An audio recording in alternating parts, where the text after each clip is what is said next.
heading to work. The main thing I like about this hospital job is they have a 403B match. So when I take out the money, I'm getting a match.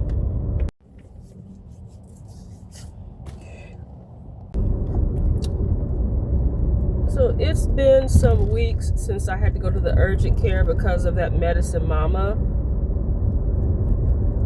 moisturizer I was using.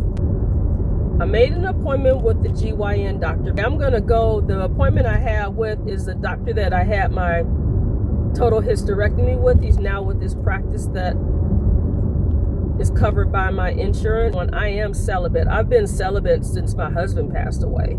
So that's a long time. It's been more than 15 years since my husband passed away.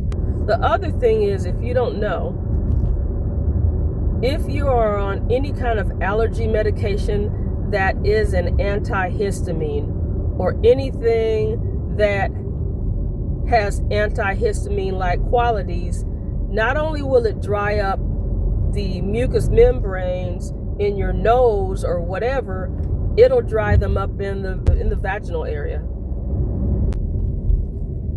And the other thing that I've been doing, every once in a while, I still use the vaginal dilators, but I haven't really had any issues with using the honey pot suppositories, because I promise you those things were popping out like some toast in a toaster when it's done. So they have some levels that you use. I had did a short on it.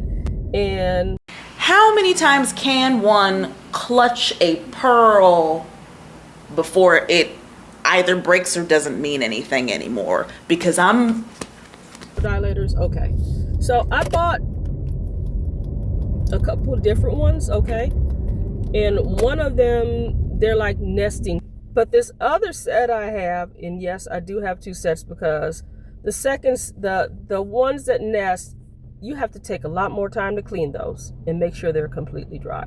The other set is like one piece. Okay, and I know people use these things for other reasons, but basically with me, I had the suppositories that kept popping out, and I found out it was because since I've been celibate for so long, the pelvic floor muscles needed to be stretched. Okay, so with that said, with the second set I got, yes, I did get two sets.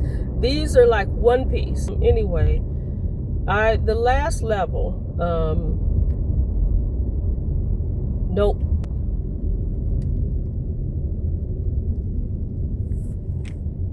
It was uncomfortable for me.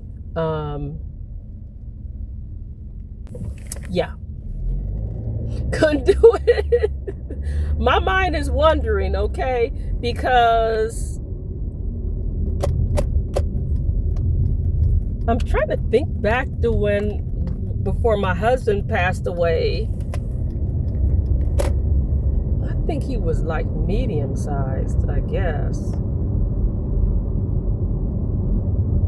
It's been a long time. Anyway, I love you. Sorry. It really got me thinking in terms of my celibacy journey, and if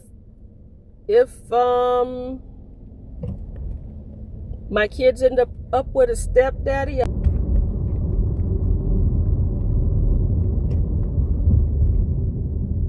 it's not appropriate to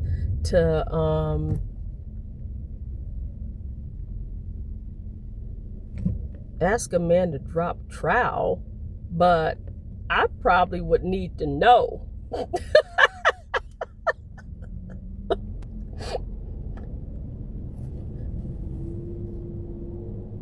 I wouldn't want any surprises. I really wouldn't, and I think about that.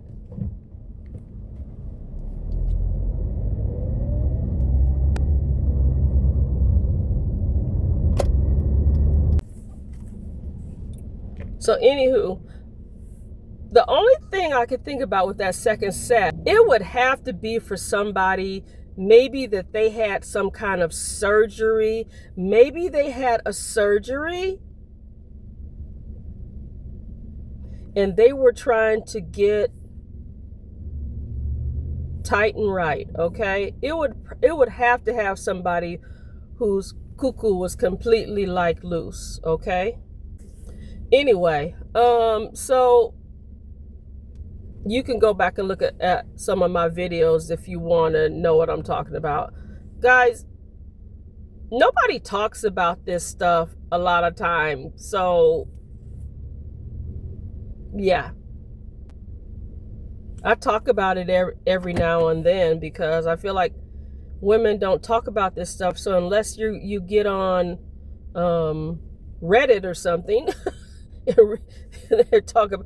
I don't really trust Reddit, but I'll compare it to medical stuff and this, and at least sometimes you could get on there and see if somebody's having an issue. Just don't necessarily follow the advice. You need to fact check because it's not medical.